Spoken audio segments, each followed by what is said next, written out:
Good morning, Astronomy 1020. Welcome to our 8th lecture, where we will continue learning about the sun. Today's lecture is on the layers of the sun, the outer layers in particular, such as the corona, the chromosphere, and the photosphere. We'll learn a little bit about sunspots, and then we have a most excellent lab number 8 on tracing sunspots and the rotation of the sun. For that lab, you will need the PDF handout that I put on the Blackboard assignment. Today's lab would also greatly benefit from a piece of tracing paper. I'm guessing not everyone has tracing paper in their house. Wax paper for cooking could sometimes do in a pinch, or even just a regular piece of white printing paper. If you shine enough light on it, you can kind of see through it. Just try to do as much as I do during the lab, and at least get those 2 pages of analysis into me. Get me something, and I'm sure we can work it out. As I mentioned to the class before the recording began, I am unfortunately sick today. I'm not feeling well, but I want to spend some time with you guys live, and I want to continue our lecture without any conceptual breaks. So we're going to lecture live together, and then at the end, the class will do the lab on the pre-recording. You guys think you can handle that without too much trouble? Just click and play and following along. I know it's not the same for some of you guys, but we won't make a habit of this. I'm going to include the link in the timestamp. The link is here, and I'll include that on the Blackboard page later. And the timestamp is 1:13:40. That's where the lab begins. So you won't have to watch this whole thing. This sort of lecture is sort of what we're going to do on Thursday, and then we're going to have a nice, intense homework assignment on the sun. So we'll get to that later. Okay. Let's think about where we left off last time. I know you've been on spring break for a week, so you probably forgot things, but we learned about hydrostatic equilibrium. Would someone like to go and peek at their notes and kind of remind the class what that's all about? What's up with this hydrostatic equilibrium?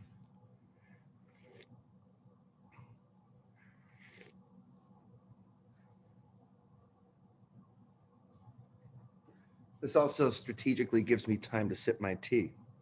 You notice what I did there? Okay. But it's good for you guys to try to say this stuff out loud. So who can say something about hydrostatic equilibrium?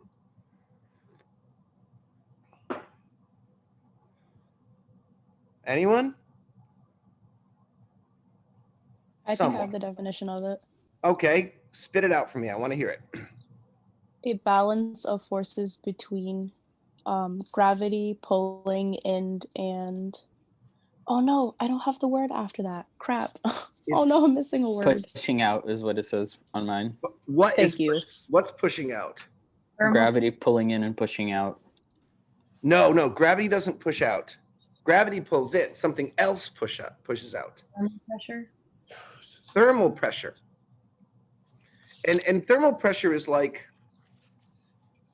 the pressure of the gas particles smashing against each other, right? I don't suppose anyone remembers the definition of pressure. Vladimir remembered it last time. I got it. Okay. Force divided by area. That's right.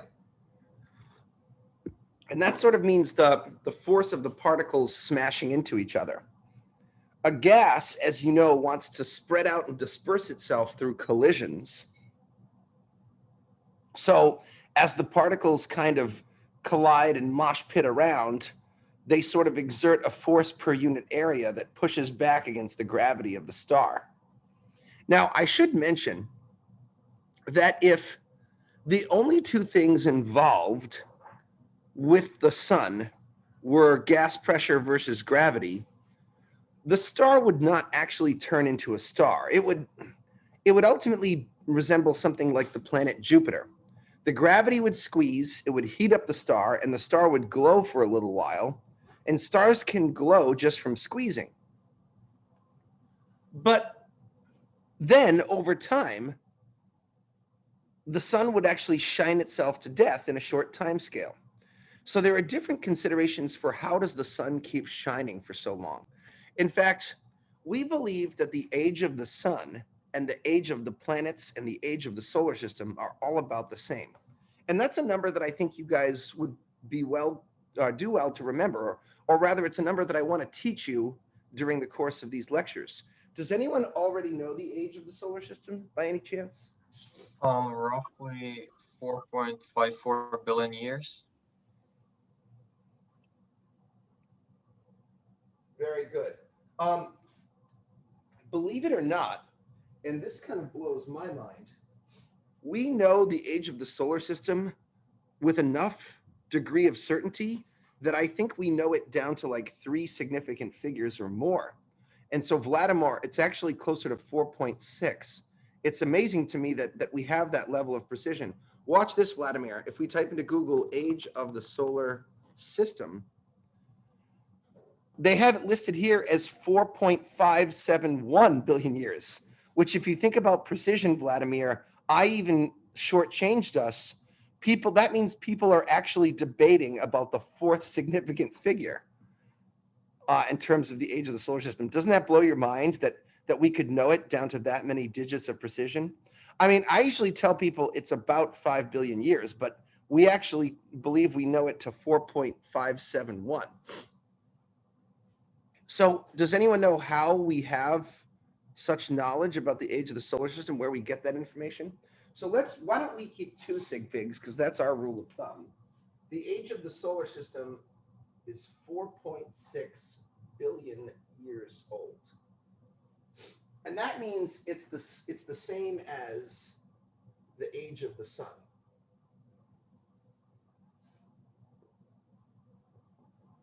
If you were to ask me how we know that, the answer actually comes from the moon landing in the Apollo landing series by studying radioactive dating of moon rocks.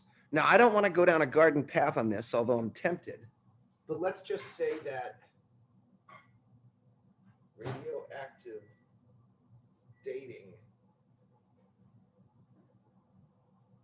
of moon rocks. So when the Apollo astronauts had several missions to the moon, they brought back kilogram after kilogram, maybe, I don't remember exactly how many tons of moon rocks or kilograms of moon rocks they brought back, but I remember it was quite a bit, something approximately between a wheelbarrow and a dump truck. And the reason why the moon is a good indication of the age of the sun, unlike the Earth, which has continental drift and plate tectonics and volcanism, Earth constantly refreshes its surface, just like a snake can molt and shed its skin. But the moon has no real active geology. So we believe that the moon cooled and formed at the beginning of the solar system, and that rock has just been kind of sitting there in the vacuum of space since the formation of the solar system. So this is the concept. It all hinges upon this assumption that the sun and the moon form at the same time. We have other lines of evidence that support that. So that once these moon rocks cooled and condensed from a kind of lava state, they've been sitting in the vacuum of space unmolested since the beginning of time.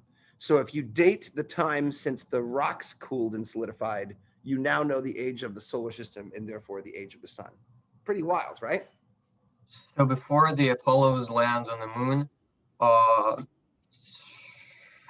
people had no idea what the age is? It's not that we had no idea, because science is so complicated. There's so many different sight lines towards it.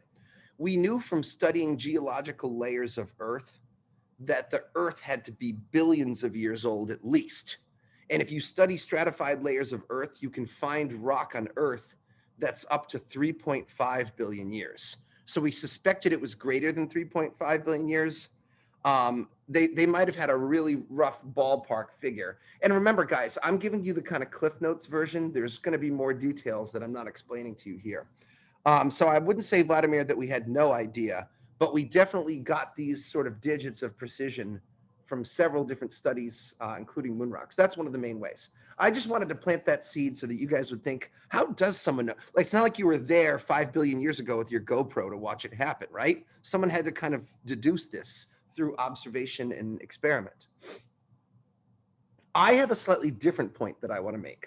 And I want you guys to think about the fact that we have other lines of evidence that suggest that the sun has maintained roughly a constant energy output for all of those 4.6 billion years. So remember that the luminosity of the sun is 4 times 10 to the 26 watts. And just in case you forgot what a watt is, a watt means 4 times 10 to the 26 joules per second. And if that has been constant over the age of the sun, it's not exactly constant. Stars tend to brighten a bit over time, but I'm not going to tell you about that. Pay no attention to the man behind the curtain, okay? Constant over roughly 5 billion years, it gets you thinking about how. The question that we want to address for just a moment here is, how does the sun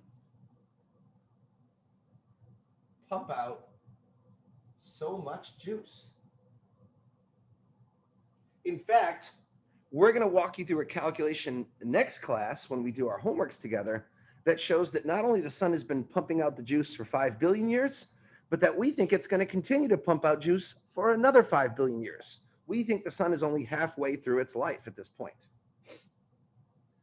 So now it's time for us to address how the sun produces energy. Everyone copy that down because I'm going to have to erase before my next little bit here.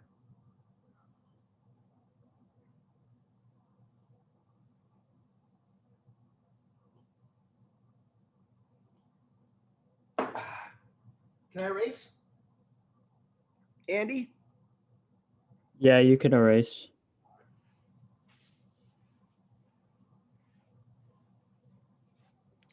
Okay. Possible energy generation methods. And this is just kind of a cool discussion to have before we do the layers of the sun. Let's start by getting one thing straight. The sun is not a ball of fire. And the reason why we need to address this is since the beginning of time, poets and other bamboozlers of the soul, like artists and philosophers who don't measure and observe things, they have confounded humankind with seductive statements like Helios in his fiery chariot racing across the sky. People have often talked about the sun as if it was a fiery ball, because if you're a caveman, you know, walking around on Earth, fighting saber-toothed cats and building fires, an energy source that you're familiar with that makes light is fire. But let's take a think about why the sun could not be a ball of fire. The reason why is that fire is a chemical reaction, okay? And let's take a look at a cartoon of a chemical reaction so that you can understand what I'm saying. A chemical reaction happens when molecules or sometimes atoms come together and rearrange themselves, which involves the release of heat and light. Light is heat, so I could say maybe both. I could say conductive heat and light or whatever. But you call it fire. Fire is a bit of light and a bit of heat, right? In this case, these little red pellets that you see here, this is a model of diatomic oxygen, which you guys breathe. So here's O2, it's 2 oxygens stuck together. Here's another molecule of O2. And here, I happen to believe this is a molecule of methane. The black atom is a carbon with 4 blue hydrogens stuck to it. If you mix diatomic oxygen and methane together in a 2-to-1 ratio, they will undergo a violent chemical reaction, and the atoms will swap their dance partners. The hydrogens will ditch the carbon for the more appealing oxygen, and the hydrogens will stick to the oxygen, making a well-known molecule, water, H2O, and 2 of the leftover oxygens will then stick to the carbon, creating CO2. This is the basis of a chemical reaction. In a chemical reaction, either electrons or the atoms themselves change their dance partners, but the atoms themselves do not change. This is the difference between chemistry and nuclear physics, okay? In chemistry, oxygen transforms into CO2, but in nuclear science, the atoms themselves change. Notice that hydrogen on the left side of the reaction still stays hydrogen on the right side of the reaction. Hydrogen itself is not molested. Oxygen itself is not molested. The molecules are molested, okay? I just want to make sure you guys understand the difference between chemistry and nuclear stuff. Let's say you tried to do it, okay? And this is kind of a cute calculation that I'm going to do with you guys, I think on Thursday.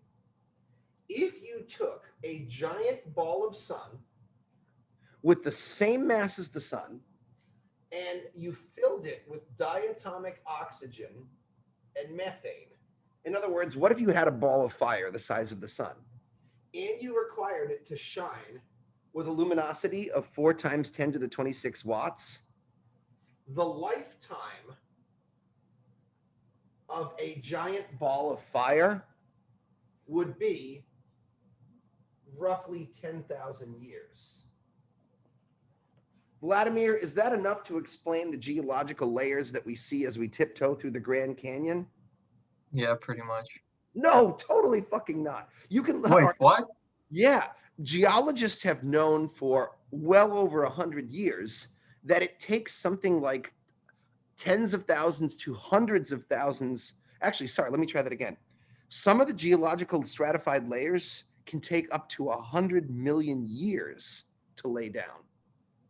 Wait, what was the original question? Because I thought you asked, is that enough evidence to suggest that the sun is not a ball of fire? It probably sounded like that. I guess what I was saying is, let me put my speech a little more plainly. 10,000 years cannot even explain the oldest rocks that we find on Earth, right? Ah, okay. That's how I was unnecessarily complicated, Vladimir. I blame my sickness, not your fault. The point is, you cannot keep a ball shining for billions of years with fire. And I think that's something worth thinking about before we go forward. Let's think about something else the sun cannot be powered by. Something called gravitational contraction. And gravitational contraction is actually related to hydrostatic equilibrium. As you guys know, the sun originally formed from a massive and well-extended nebula of gases, and gravity somehow compressed them together. In a later part of our class, we will learn about how stars form from the interstellar medium. Let me save that from another day. So basically, if gravity squeezes a star, let's not even say a star. Let's say gravity squeezes a gas ball, okay? So you take a big ball of gas and gravity squeezes it. Guess what happens to gas when you squeeze it? 2 things. It gets dense and it gets hot. And do you guys know what happens to things that are dense and hot from your lectures on radiation? It's a black body. Exactly, Vladimir. It begins to shine as a black body.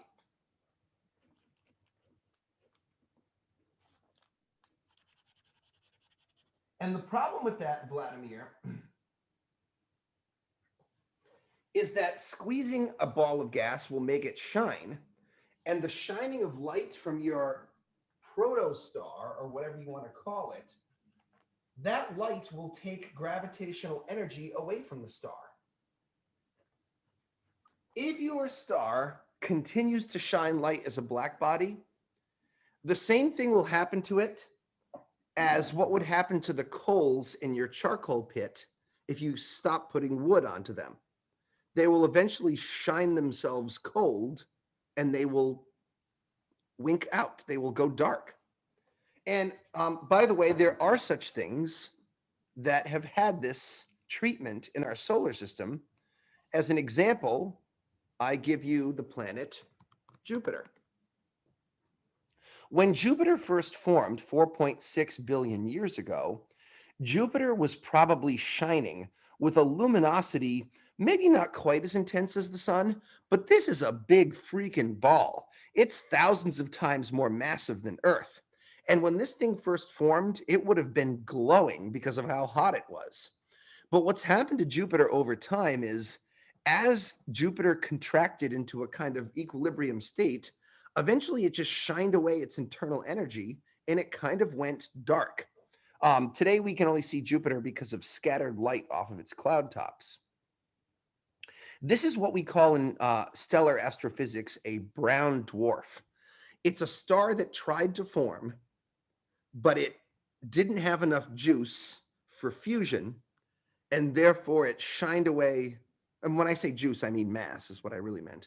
It shined away all of its energy, and it went dark. By the way, a simple calculation that's slightly over the pay grade of this class, a calculation can demonstrate that the typical lifetime for a ball the size of the sun to shine light is something like 100 million years. Let me try to ask that question in the same way again, Vladimir. Is that enough to explain all of the dinosaur bones and fossils that we find on Earth? No, not again. No again. Because No. what, they died like 265 million years ago? Well, the fun ones like T-Rex and Stegosaurus was 65 million years ago. So maybe this could explain Stegosaurus, but we have fossil evidence that goes well back before that of creepy giant crabs and, well, mantis shrimp or something like that. All right, look, I suck at Very curious about that when I was younger. There's a really cool BBC series that's a little bit out of date, but I would really recommend it to you guys. If you want to learn in a cool TV show about the history of Earth, I really enjoyed a BBC series called Walking with Monsters, Walking with Beasts. It was like a 7-part series. First, they had the Earth in its primordial state before any organisms developed. They cover the development of organisms. Then they go back to the earliest creatures, which were all in ocean bound, and they go through their transformation up to land animals. It blew my mind in terms of its coolness. Walking with Monsters, Walking with Beast. I know you guys know how to torrent all the stuff. You know, you're young Gen Z internet robbers. So go out there and rob it from the internet and watch those things. I promise you won't have a bad time doing it. It's really cool. And it'll be kind of a cool counterpart to what you're learning in this class. Anyways, I'm not very knowledgeable about that stuff. As soon as we get onto planet Earth, my knowledge gets a little fuzzy, okay? Okay. So anyways, I digress. How does the sun do it? Gravitational contraction cannot power the sun. Fire cannot power the sun's energy. It must be a third thing. And do you guys know what that third thing is? Nuclear reaction. That's right. The way it works, and the part of the sun that the hydrostatic equilibrium does not explain to you, is that when you squeeze the sun by gravity initially, if you raise the temperature up to a key value of 15 million Kelvin, you'll ignite nuclear fusion in the core of the sun, and fusion can power us for billions of years. So the correct answer for where the sun gets its energy is nuclear fusion. And I'm going to explain to you guys fusion versus fission in our next class. Next class, we'll have a wacky discussion about fusion versus fission. But I want to say that nuclear fusion, so the idea goes like this. You have gravity. It's going to squeeze the core of the star. The core of the star becomes very hot. And then, once it's hot enough, fusion will add an additional energy source. The lifetime of the sun, according to our best calculations that you will do in your class on Thursday, is 10 billion years, which is plenty of time to explain the 5 billion year age of the lunar rock samples. Okay, That's a classic discussion about the difference between potential energy methods for the sun. I hope you learned some things along the way. Now it's going to be time for us to study the layers of the sun. Let's see how I'm doing on time. 12:42, not too bad. Andy, can I erase this stuff? Yeah, you could erase. Now that we understand that the sun is a ball of gas in hydrostatic equilibrium with a fusion reactor in its core, let's start by looking through the different layers of the sun to understand how energy is transported from the core to the surface. This is going to be such a big topic with so many funky digressions that probably it's going to carry over to the next lecture, but I'll do the best I can with the time that we have left. I also expect us to kind of memorize the layers of the sun. That's obviously going to be something that's potentially testable, okay? Let's try this. So we're going to study 6 layers of the sun. Actually,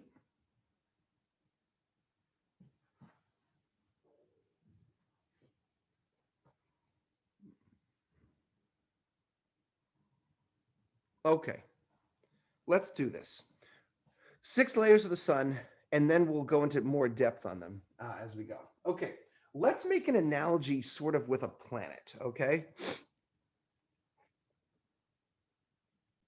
Since at this point, I expect you guys to be more familiar with planets than you are with stars, we're going to kind of make an analogy where the sun has like some atmosphere layers, the sun has a surface, and then the sun has some interior layers as well, okay?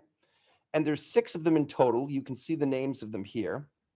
Let's start with the outermost layers. Layer 6 and layer 5 are called the corona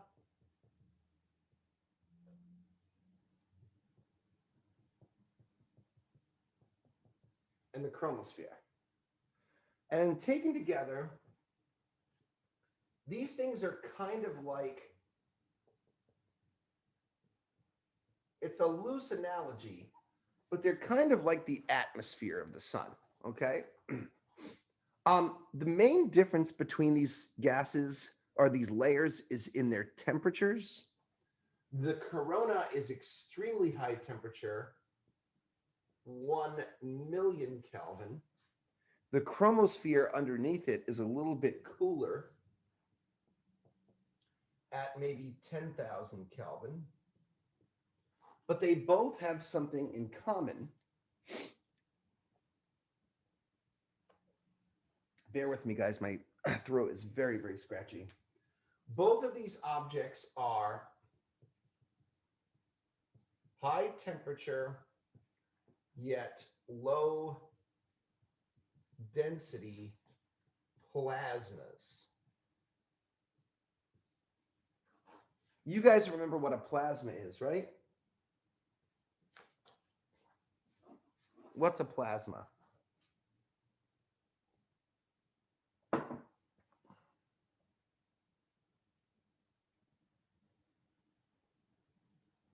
Oh, dear God, please tell me you know what a plasma is. Or I'm gonna do something drastic.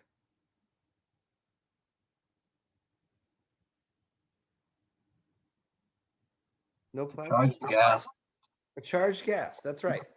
The electrons have been removed from the gas.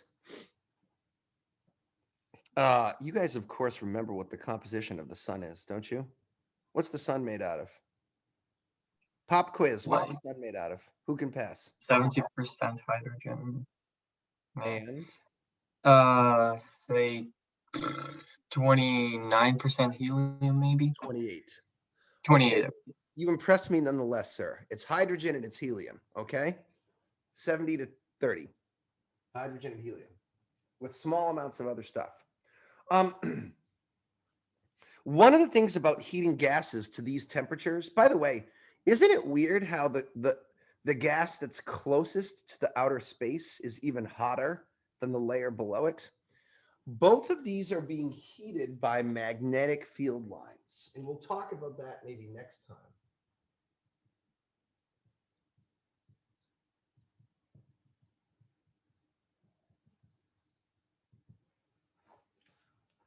Let's take a look at some pictures so that we have something to kind of go off of.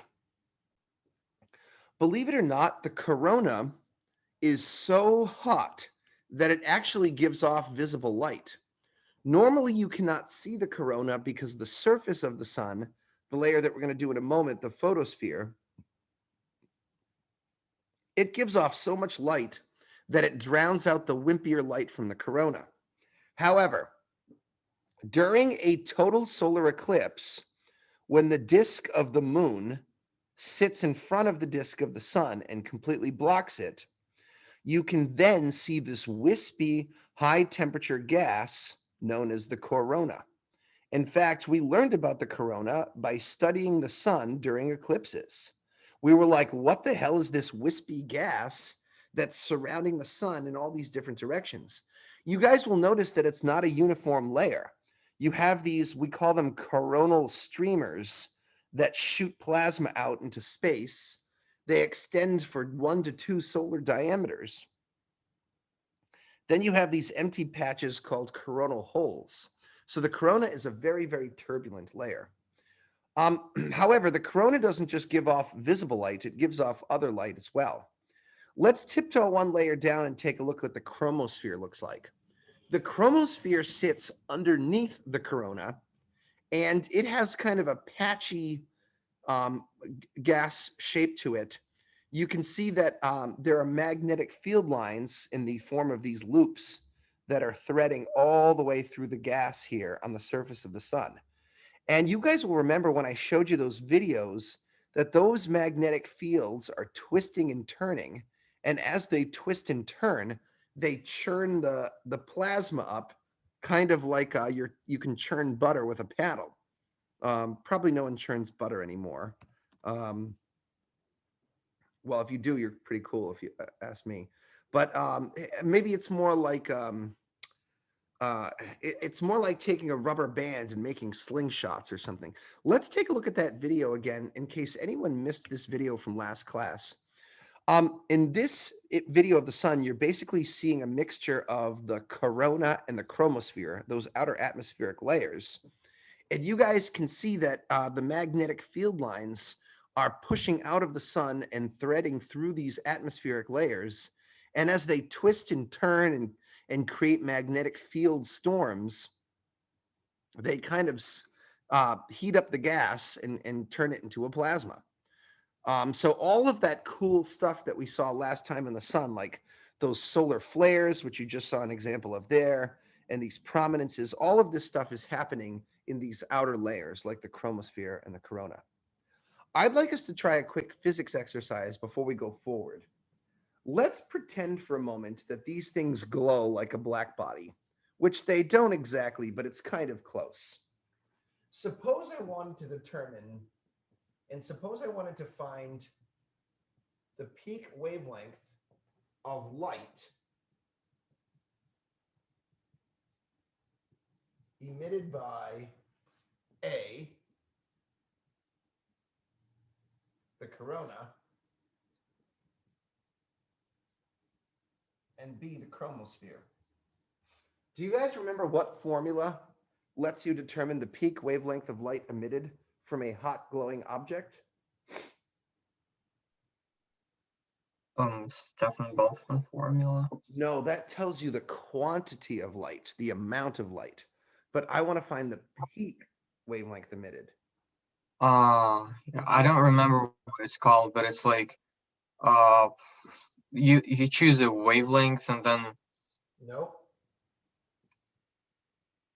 Write this down. It's Wien's law. Lambda max is essentially 3 million nanometer kelvins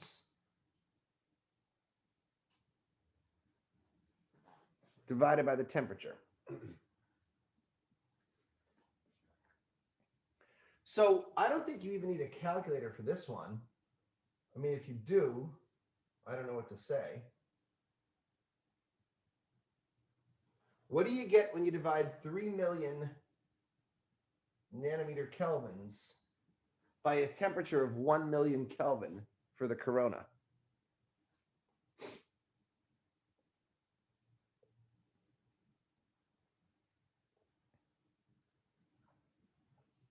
Ow, I'm hurting.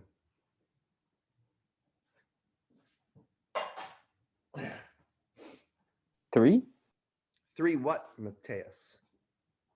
nanometers per Kelvin, or just nanometers? Yeah, it looks to me like kelvins are going to cancel, right?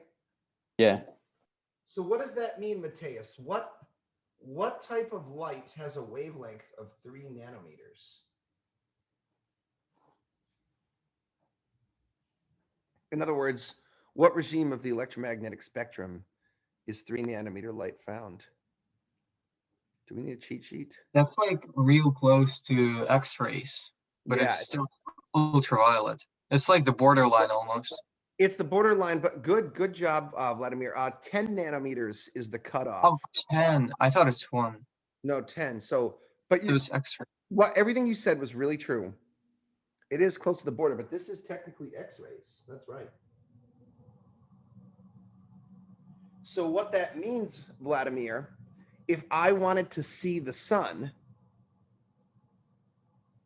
and I wanted to look at the corona, my very best bet isn't to use visible light during a solar eclipse, but it's to take X-ray light and image it from the sun. So the corona is a powerful source of X-ray emission. Let's try to play the same game with the chromosphere. Lambda max would be 3 million nanometer kelvins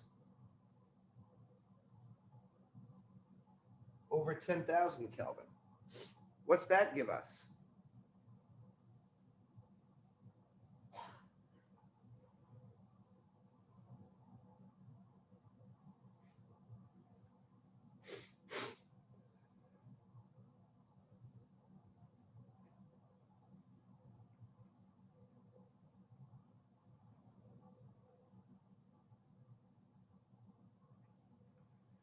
What is 10,000 in scientific notation?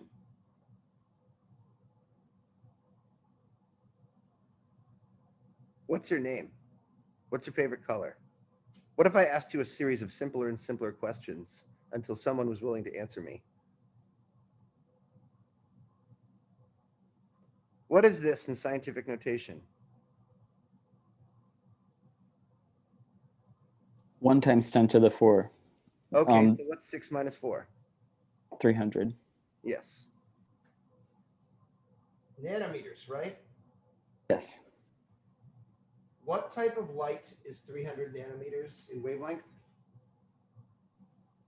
Ultraviolet. Very good. So I guess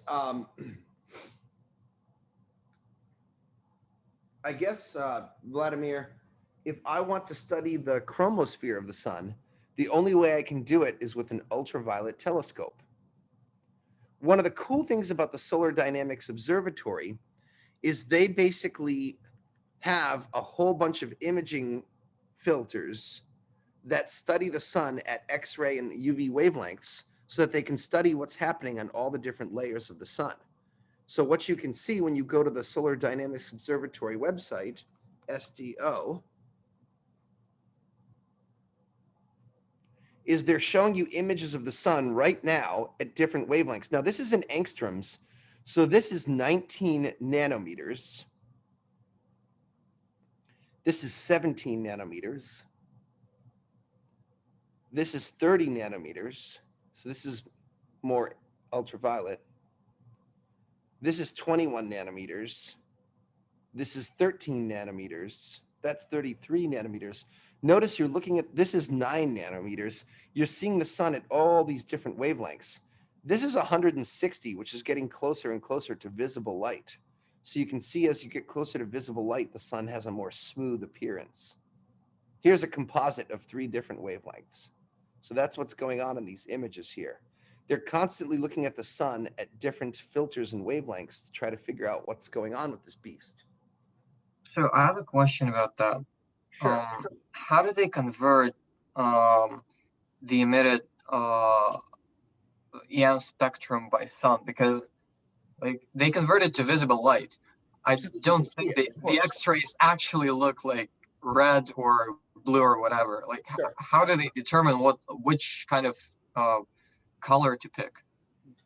Whatever grad student or undergraduate employee, like if you went to work for the Smithsonian Astrophysical Observatory and they hire junior IT tech people to do this, basically what happens is they have a black and white camera to capture the X-rays, right? And the black and white camera captures photons in each of the pixels and they get an intensity value. This might be 13 counts. That's 5 counts, 7, 130, 4. And so that's the number of photons each of the pixels. And then if you're the, shoot, I just stabbed myself with a magic marker. I'm out of control today, guys. I take this thing away from me. Okay. If you're the IT kid working for them, you go into Microsoft Paint and you say, well, I have to represent these intensities as some color. So I'm feeling kind of purple today. And they'll just be like, okay. And then it kind of sticks. So you can see at some point somewhere, some grad student decided that 19 nanometers was going to be a kind of brownish orange. And now that's what they use. And here what you can see, Vladimir, is where it's really bright orange. That's where you're getting a lot of X-ray UV photons at 19 nanometers. And where it's kind of dark, that means you're getting less. Do you see what I mean?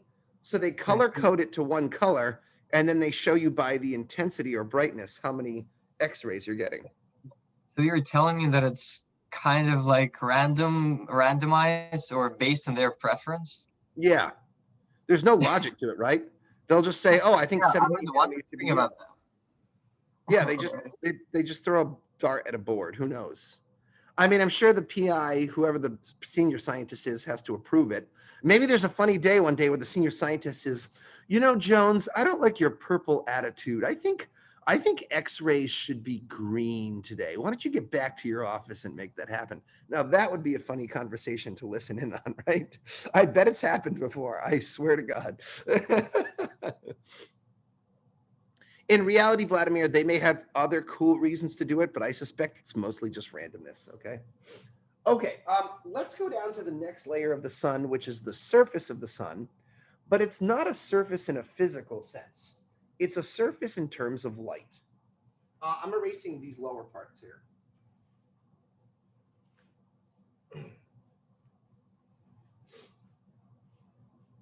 So maybe one of the most important layers of the sun is the photosphere. And the photosphere is like a surface, but unlike Earth, it's not solid. It's just a very thin gas layer.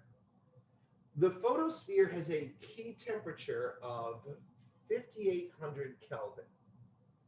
And we define the photosphere in this way. It is that layer from which the visible light, I guess I could say emerges or is emitted.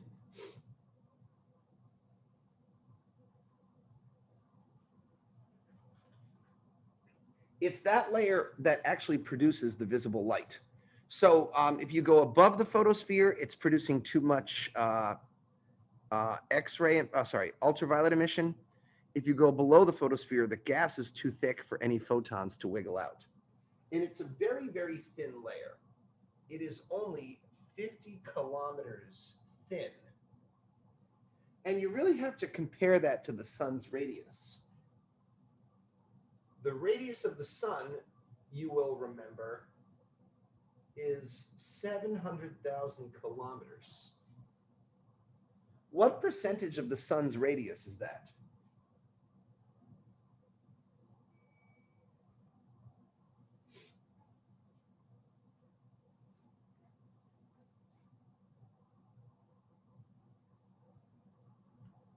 50 kilometers versus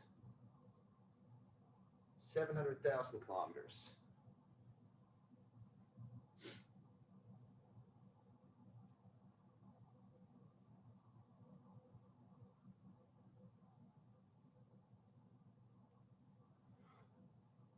You can do it, guys.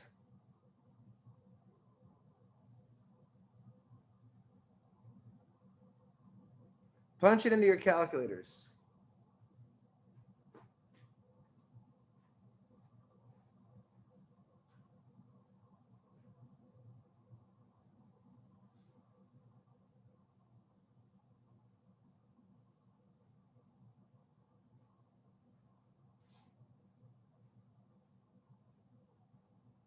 What do you get?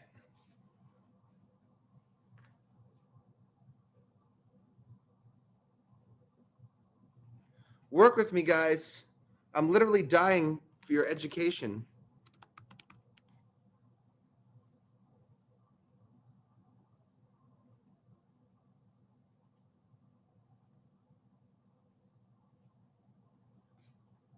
All right, and maybe I need 7 times 10 to the minus 5.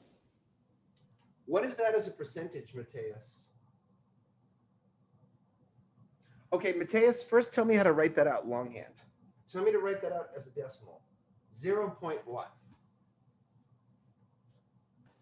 0, 0, 0, 0, 0, No. 7. No. 7 is 5. I'm sorry. fifth place, right? Yes. 7 times 10 to the minus 5 means there's a decimal point, there are 4 zeros, and the 5th place is a 7. That's the percentage as a decimal fraction. How do I turn that into a percent? What's the rule to turn something into a percent? Is it divided by 100? In this case, multiply by 100. Multiply. So what do you get?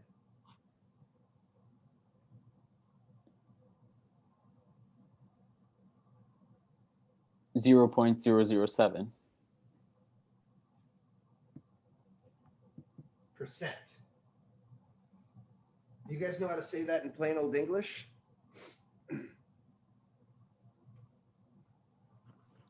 7/1000ths of a percent. 7/1000ths of 1%. In other words, take 1%, chop it into 1,000 parts, and then grab 7 of them. That's a pretty freaking tiny percent. I mean, consider an analogy.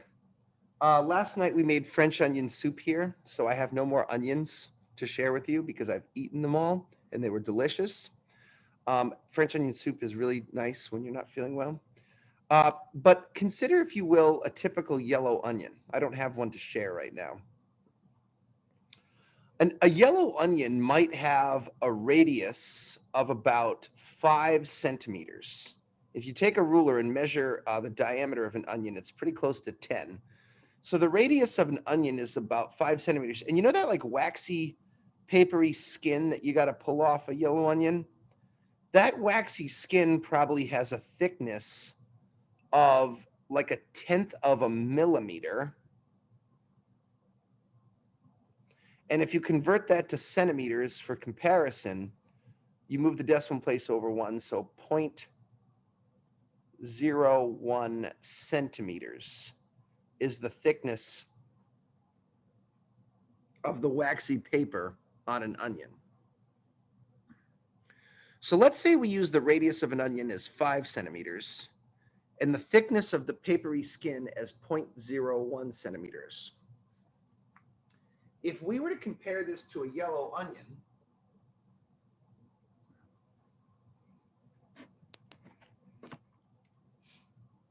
the ratio of the skin of an onion to the radius of an onion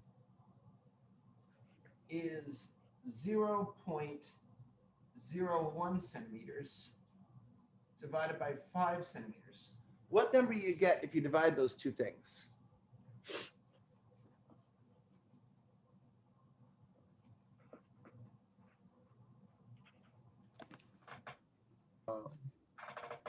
2,000ths of a. Oh wait. Oh yeah. So in percent, it's Give me the decimal first. 0.2%. So you get like 0.002 or 0.2%. So what is my point, Vladimir? Do you understand what my point is? Yeah. So compare it to the sun's corona, if we're talking about ratio. No, we're talking about the photosphere here. I don't know why you're talking about the corona. Oh yeah, the photosphere. So the photosphere, in comparison to the onion's top layer, it's kind of thinner. If How we're many talking times thinner? ratios. How many times thinner? A lot. Let's see. Oh, there's an easy way to do this, buddy. 2. It's like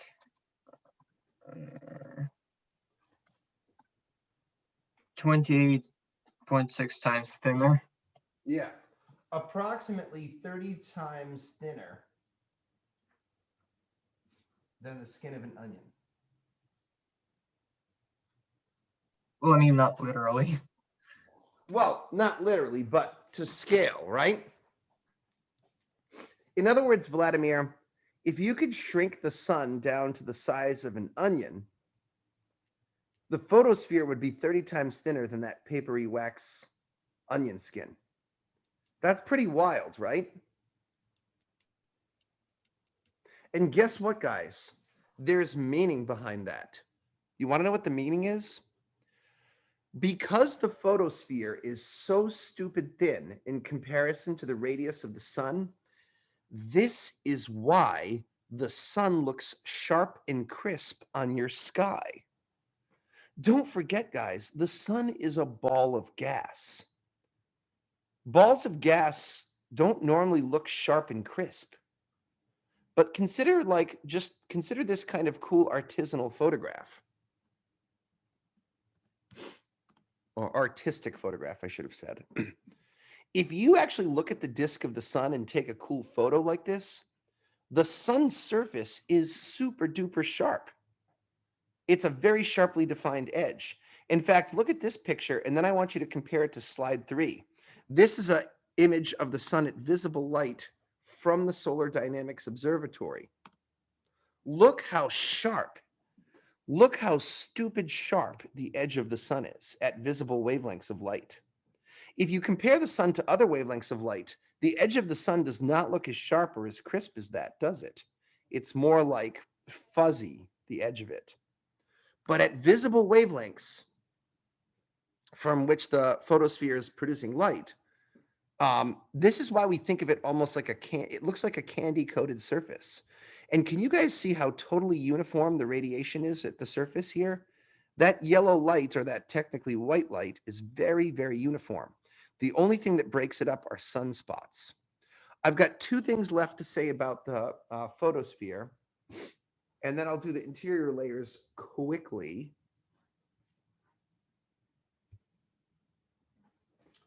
I'm erasing this stuff now, guys. I just need the very bottom. All right, grab it.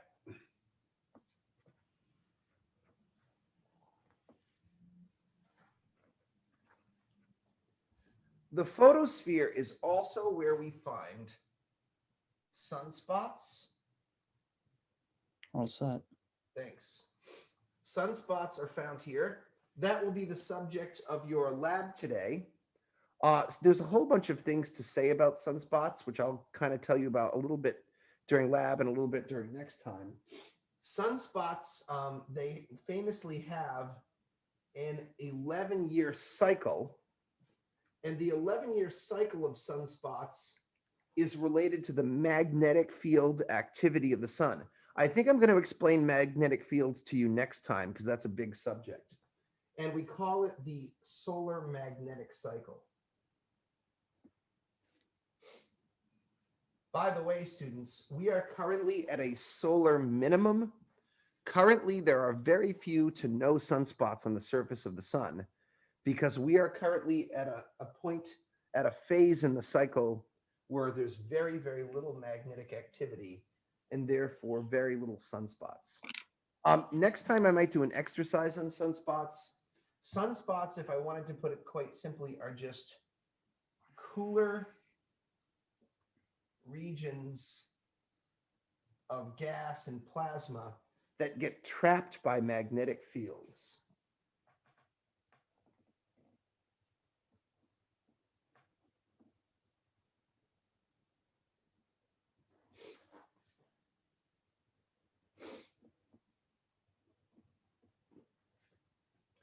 There's actually one other thing of importance that we find in the photosphere that gives you a big secret clue as to what the layers underneath are like. If you take a random patch of photosphere illumination that looks totally uniform and bright, and you zoom way the hell in on it, I want to show you what the pattern looks like.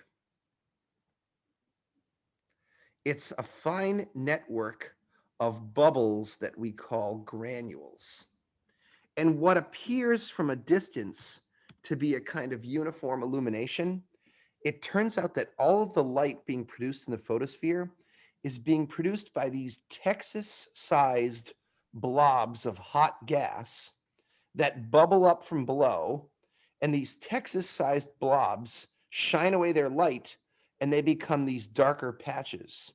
Taken together, all of these little cells, these hot and dark patches, are known as granules, and they call this a pattern of granulation. Granules are basically light delivery buckets.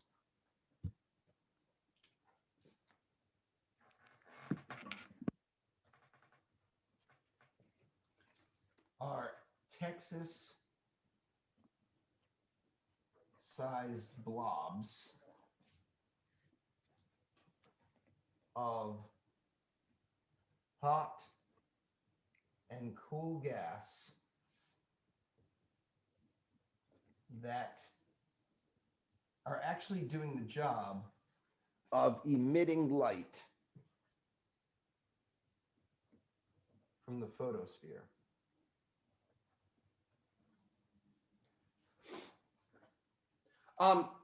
If granules are Texas-sized, do you guys remember from our last lecture how big sunspots are? How would you say the typical size of a sunspot is? I remember it's much bigger than Earth. Good. So that's a quick rule of thumb, Vladimir. Sunspots are Earth-sized, granules are Texas-sized, okay? That's the difference. In fact, why am I telling you that, Vladimir? Because it will help you make sense of this iconic photograph of the sun that's in my slideshow way down here. This is an important photograph because it's exposed in just the right way to show you the difference in size between granules and the sunspots. So here you see like an Earth-sized sunspot, and here you can see the fine network of granulation. Later on, I'll have us compare the light coming from a sunspot to the light coming from the photosphere. Hopefully, I'll be feeling better on Thursday, and I won't be running out of gas on you guys the way I am now. My throat is hurting pretty bad, so I'm going to try to wrap this up soon. I'm sure there won't be too many objections to that. You guys still have a lab to do. Let me just stop. Let me do the interior layers of the sun. I'm just going to kind of list them in their temperatures, and I'll get into all that stuff next time because I am really starting to I apologize again, class, but I'm not feeling my hashtag best, and my neck is really starting to hurt. Andy, do you have all that here? Yeah, I got it down. All right, cool. Remember that we were making a kind of analogy with a planet where the corona and the chromosphere were the atmosphere, the photosphere was the surface, and now we're getting down to the interior layers of the sun. Interestingly enough, we cannot directly observe the interior layers of the sun because we cannot see any deeper than the photosphere. An analogy is kind of with the ocean. If you go to the ocean, light can only penetrate so deep. You can only see fishes so deep down into the ocean. At a certain depth, you can't really, no light can penetrate in there. In this case of the sun, we're going down to a depth where no light can escape from the sun. And that's why we can't see what's going on there. You could rightly ask, if you were a pesky student like Vladimir, well, how do you claim to know what's down there? My answer would be complicated. It would be from studying nuclear reactions and from computer modeling of the interior of the star and from studying oscillations on the surface of the sun. That's the correct answer. Am I going to take the bait and get into it? No, I'm not. Okay. Just trust me. We have ways. Okay. The three layers are the outer convection zone,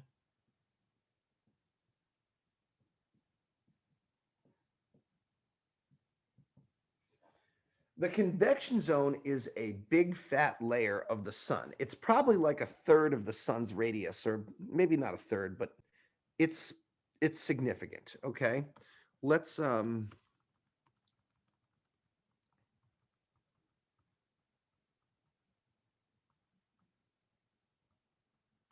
don't know. It depends what model or what cartoon you look at.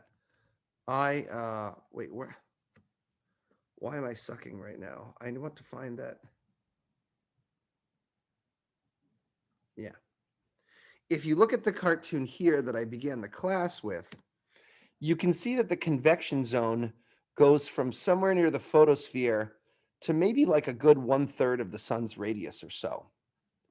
And what's special about this layer is that it kind of works like a lava lamp where hot bubbles of gas rise up and cool bubbles of gas sink down.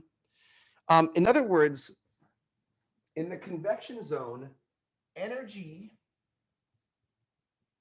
transport, energy is being transported from lower layers to the surface, not by photons or by light, but by convection. And convection kind of means what you see in a lava lamp. It means hot blobs rise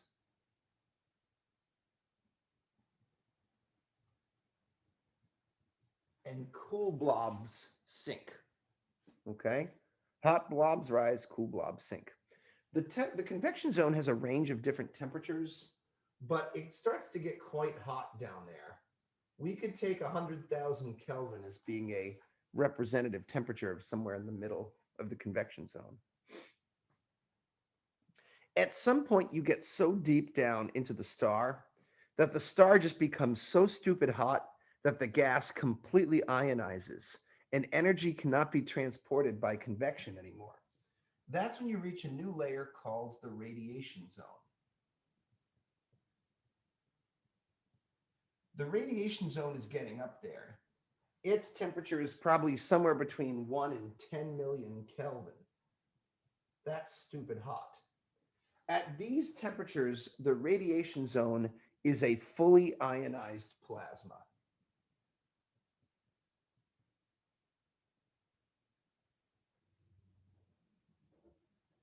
There are no electrons still bound to the atoms. Well, that's probably a lie, but I'm going to tell you that lie because it's easier than the truth, okay?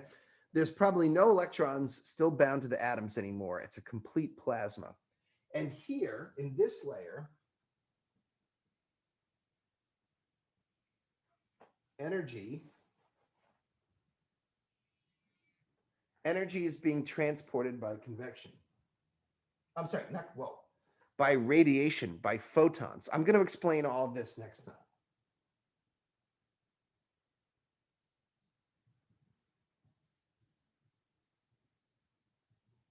Stay tuned next time for a story about how photons ricochet their way off plasma particles. And finally, the most interior layer, the last layer, which we're going to talk about next time as well, is the nuclear core. This is the only layer that can generate energy through fusion. And the nuclear core has a key temperature. You're going to want to remember this temperature, 15 million Kelvin.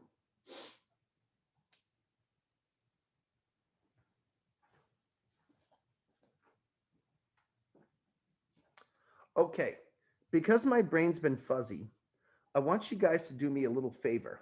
Whoever thinks they'll be in class next time, I want to have some notes while my brain is sharp. Next time, in addition to going over the convection, radiation zone, and fusion, next time I want to talk about the solar wind. I want to talk about magnetic fields and how they're created. I didn't do that for you guys last time. I, of course, want to talk about fusion and fission. But if you guys can write those things down, those are some different topics that I'd like to cover, as well as the solar magnetic cycle if there's time. So if you guys wouldn't mind, next time, if you can remind me of this, it will help my lecture be more polished, okay?